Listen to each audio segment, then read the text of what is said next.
say where the road goes, where the day flows, only time.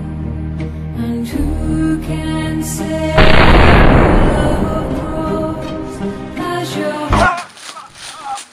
Non, ma teub. Putain, la teub. Allez, relève-toi. Ils sont encore à nos trousses. Oh putain, vieux, je crois qu'ils m'ont touché. Va falloir que tu te tires et que tu sauves la chronique. Putain, mais c'est quoi cette musique de merde? Et c'est quoi cette espèce de ralenti à la con? Et putain, mais pourquoi on porte des moustaches? Putain. Putain, j'en sais rien, vieux. Je suis complètement perdu. Faut que je me casse vite. Donne-moi le nom de la bouse qu'on doit chroniquer.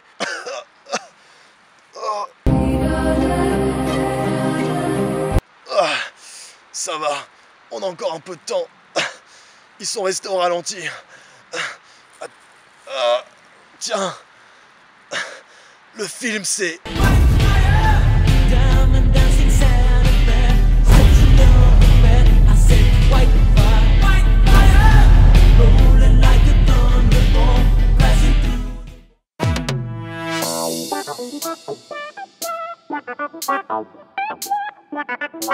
C'est les chroniques du nana.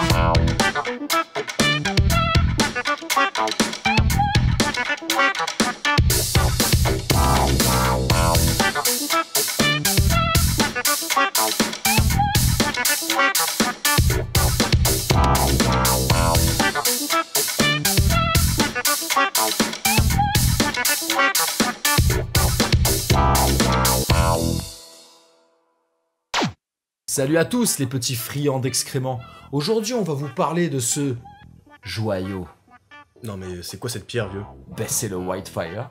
Non mais le Whitefire à la base c'est censé être un diamant. Ouais mais je trouve que ce caillou correspond très bien à la qualité générale du film. Ah ok, d'accord. Whitefire, le diamant, vivre pour survivre. Whitefire est un film de 1984 réalisé par Jean-Marie Palardy, un Français qui a commencé sa carrière dans les films érotiques avant de réaliser divers films d'action et quelques polars, pour la plupart nanardesques. Il est tout de même le scénariste d'Un Indien dans la ville sous le pseudonyme Igor Aptekman. Ah ouais, ça commence bien, j'ai du mal à visualiser la carrière du mec. Bah en gros, si tu veux, c'est un petit peu comme si Marc Dorcel avait fait un film sur le commissaire Maigret. Ah ouais, je visualise mieux là, ouais. Voilà. Le film nous raconte l'histoire de Mike Beau Donnelly, interprété par l'acteur Robert Ginty, avec une filmographie plus que discutable. Beaucoup de nanars et de multiples apparitions dans des séries télévisées. Mais il a tout de même eu un rôle principal dans la série à succès Les Têtes Brûlées, ainsi que dans le film Le Droit de Tuer de 1980. Sa sœur Ingrid Donnelly est jouée par l'actrice Belinda Mead, rien à rajouter.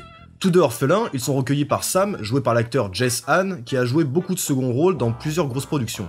Une fois adulte, Sam va les faire travailler avec lui dans un trafic de diamants en Turquie. Mais un jour, le légendaire Whitefire est retrouvé, et c'est là que les ennuis commencent. J'adore les ennuis dans ces films. Et moi, ça m'ennuie d'adorer ces films.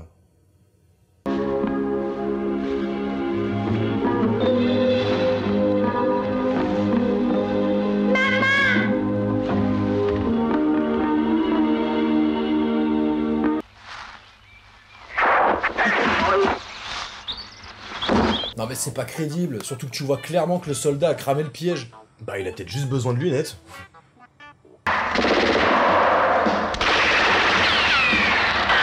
Bon ok, laisse tomber, je relève plus parce que sinon on va y passer la nuit.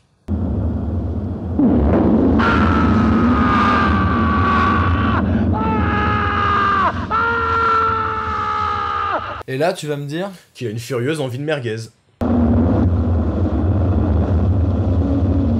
Et qu'il aime la cuisson à point. Pff, le mec a réponse à tout. En tout cas, il est bien déterminé à le buter. Hein.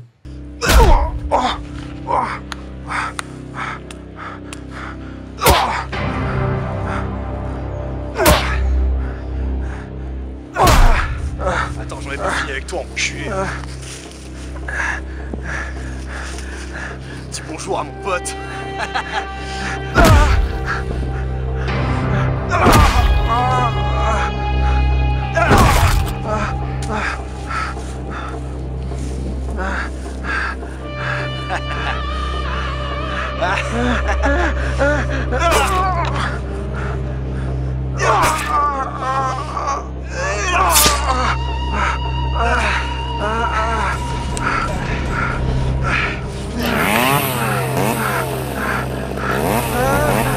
Ça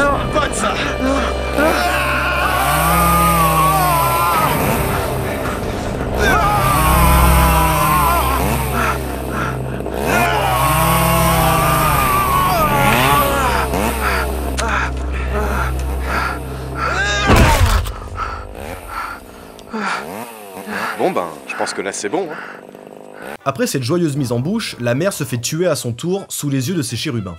La mort pour eux semble inévitable, mais ils sont sauvés de justesse par Sam qui brise le cou du soldat avec une facilité déconcertante. Il va ensuite à la rencontre des enfants. Je suis un ami de votre père, il faut venir avec moi. Non mais à quel moment tu sors ça à des gamins que t'as jamais vus? C'est vrai quoi, en plus c'est pas vraiment rassurant pour des gamins qui viennent de perdre leurs parents en 10 minutes de temps.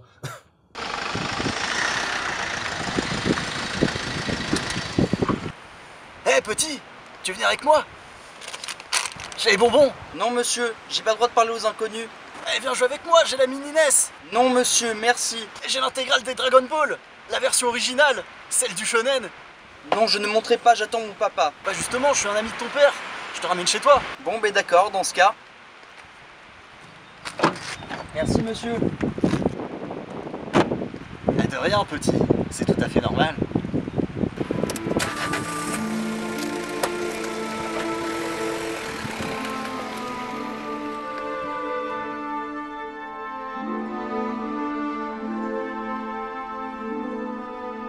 Nous voici donc 20 ans plus tard en Turquie où nous retrouvons sur le thème musical White Fire notre Ingrid dans ce qui semble être une mine de diamants protégée par des soldats tout droit sortis de Star Wars et des apiculteurs.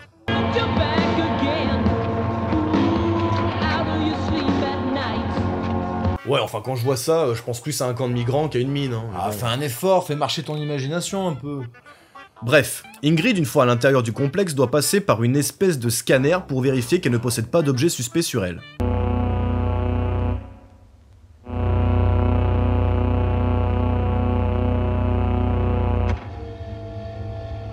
Et après cette vérification, on profite pour regarder à travers une vitre l'exécution d'un homme pour avoir volé un bout de diamant.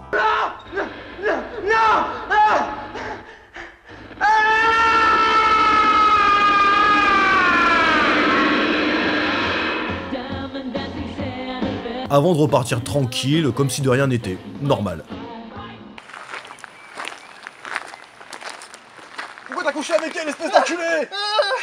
Monsieur, à l'aide! Ferme ta gueule, putain!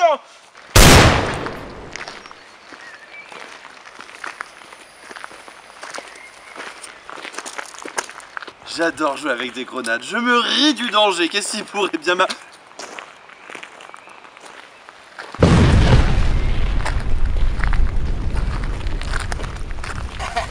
Une bonne souche, y'a rien de tel, hein? Ça te plaît, hein? Putain.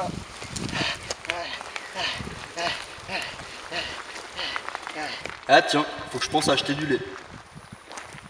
C'est un joli merdier dans ce film, les décors sont hors sujet, on passe d'une mine de diamants à un vaisseau spatial style Stargate en un instant, franchement... merde quoi. Ouais, un gros bordel, un bon nanar qui respecte les règles, qui les transgresse presque même. Mais bon, on verra après. Après ce grand n'importe quoi, Ingrid, qui doit occuper un poste de secrétaire, contacte Mike et on capte direct qu'un gros coup se prépare. Gros, il file-moi le pique-nique. Un conseil, prends la route des crêtes. Il y a moins de contrôle et ils sont plus souples sur le littoral. Ils font ça le jour de l'anniversaire d'Ingrid et son patron, en bon gentleman, la raccompagne jusqu'à l'ascenseur. Merci. Putain, la gueule du mec quoi, il te fout un malaise. Grave, on dirait qu'il chie dans son ben quand il la regarde. Nous apprenons donc que Ingrid a volé des diamants et en petite futée avait laissé son sac dans le bureau du directeur afin de passer la sécurité. Eh, pas con, fallait y penser hein. Attends vieux, je sens les ennuis arriver là. Évidemment, tout ne pouvait pas se passer comme prévu et Mike et Ingrid se retrouvent poursuivis par des voleurs de diamants, mais nos deux amis ne sont pas du genre à se laisser faire et décident d'ouvrir le feu sans sommation avec des balles à blanc. Eh bien, on va les empêcher d'approcher. Les voleurs ripostent à leur tour, mais la malédiction des balles à blanc refait encore des siennes. Après cette course endiablée... Non, peut-être pas exagéré mec quand même. Ah ouais, pardon, désolé vieux. Donc après cette course de merde, nos deux héros finissent par se faire rattraper. Je veux les diamants. Évidemment, Mike fait le dur,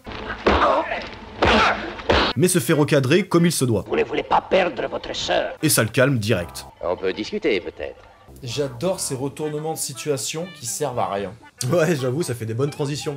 D'ailleurs, ça me rappelle que Mosinor a fait un détournement de cette scène et qu'il l'a intitulé L'amour du risque. N'hésitez pas à aller voir. Après s'être fait voler leurs diamants et enlever, Mike et Ingrid se retrouvent sur un bateau en compagnie de ce qui semble être la mafia du coin, et la chef de tout ce beau monde leur fait une proposition. Vous êtes un homme d'affaires, je pense. Si on peut gagner de l'argent, pourquoi pas? Nous serons maintenant vos clients. Ça risque d'être dur de refuser. Justement, Barbossa a très envie du corps de votre sœur pour quelques jours. Ce qui vous donnera le temps de réfléchir à la proposition que je viens de vous faire, monsieur Donnelly.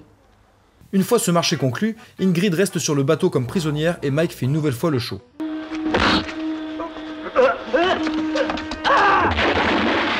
Il part secourir Ingrid qui s'en sort très bien toute seule.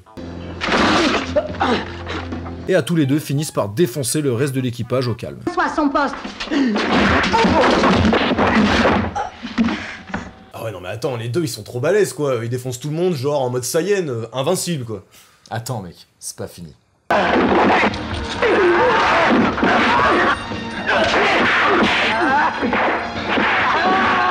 Putain mais les mecs sont nuls quoi, les bruitages c'est n'importe quoi. Attends vieux, c'est pas fini je t'ai dit, sois patient.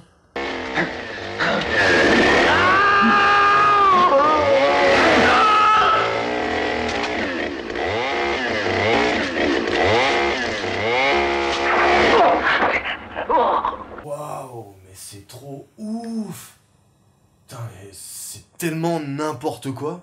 Tellement. Après ce moment juste magique et what the fuck, Mike et Ingrid décident d'emprunter le bateau d'un touriste qui a accosté tranquille à 2 mètres de la baston. On l'emprunte et on te la ramène, hein? Et Mike, en gentleman, n'hésite pas à conseiller la fille restée sur le bateau. Vous n'avez pas peur d'attraper un coup de soleil? La croisière finie, nous retrouvons Mike et Ingrid qui arrivent en mode à la cool chez leurs parents adoptifs. Où est-il passé? Une petite balade en mer. Ils expliquent à Sam leur mésaventure avec la mafia du coin et Mike suggère à Sam qu'il y a sûrement un complice qui balance des infos sur eux. Mais nous devons nous méfier. C'est un peu téléphoné quand même. De quoi? Bah ils volent des diamants. Et là, boum, il y a un gang qui leur tombe dessus et qui veulent faire affaire avec eux alors qu'ils les connaissent même pas. Je sais pas, ça fait un peu cramer quand même. Bah tu vois vieux, on est à notre 17ème chronique et on arrive quand même à appliquer des critères de critique qui sont d'habitude utilisés pour des bons films sur du nanar. En gros, ce que tu veux me dire, c'est qu'il faut rien attendre du scénario. Ouais, c'est ça. Donc nous voilà en compagnie d'un mineur qui passe par là et manque de se faire enterrer vivant.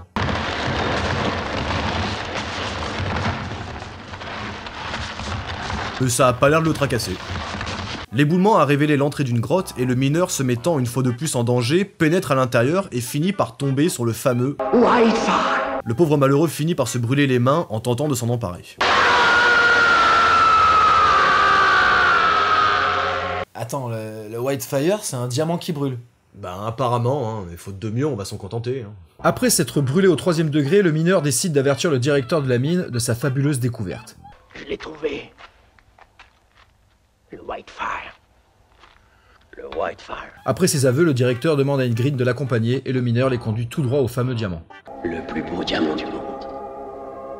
Bon, comme vous l'aurez deviné, c'est là que ça va vraiment commencer à partir en couille. Ah, parce que là, c'est pas encore parti en couille. Ouais, si, un petit peu. On va commencer par la mort du mineur qui se fait tuer de sang-froid.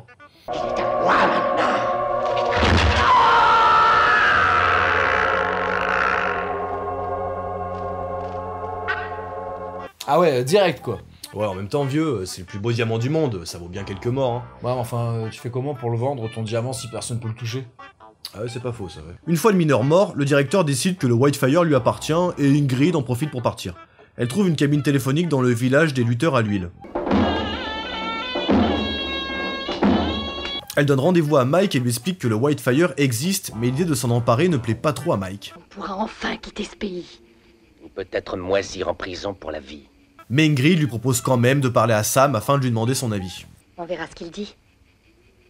D'accord? D'accord.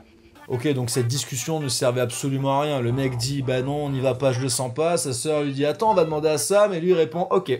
La persuasion légendaire des femmes. Ouais, ou alors il change vite d'avis, très vite. C'est plus ça, je pense. Franchement, vieux, faut faire la chronique sur Whitefire, hein. C'est indispensable à notre chaîne. Non, franchement, je le sens pas, mec. Mais bordel, c'est sûr que des personnes attendent ça, on peut pas passer à côté. Non, bordel, je te dis, c'est trop pété, tout le monde connaît, y a rien d'original. Ce sera sans moi, point barre. Bah on peut demander à Vince. Bah ouais, carrément. Nous revoilà en compagnie du directeur qui de son côté est parti voir les mafieux du début afin de faire affaire avec eux. Vous savez ce qu'est le Whitefire? Et on peut noter le super jeu d'acteur de celui-ci. Où? Quand? Pourquoi? Il termine en désignant Ingrid à la mafia. Sale pourri. Balance, va. Nous retrouvons Ingrid qui... Hop, attends une minute, vieux. Qu'est-ce qui se passe? Là, on va commencer à rentrer dans la zone trash, donc écartez les gosses de l'écran. Non mais de toute façon vieux, t'as mis un message au début de la chronique pour prévenir les viewers, donc c'est bon. Mieux vaut prévenir que guérir. Donc nous retrouvons Ingrid dans son plus simple appareil qui fait quelques brasses dans une piscine. Mike vient la prévenir qu'ils vont bientôt manger, mais à sa façon. Oh Mike! Arrête! Tu m'as fait peur! Il lui retire sa serviette. Tu es folle de te baigner nu. Mais j'y vois aucun mal et comme tu sais, moi je n'ai rien à cacher. Eh bien, retire ta serviette. Et la regarde d'une façon plus qu'ambiguë. Et ne me regarde pas comme ça! Et finit par lâcher la petite phrase qui va bien. Dommage que tu sois ma sœur, ma sœur, ma sœur, ma sœur, ma sœur.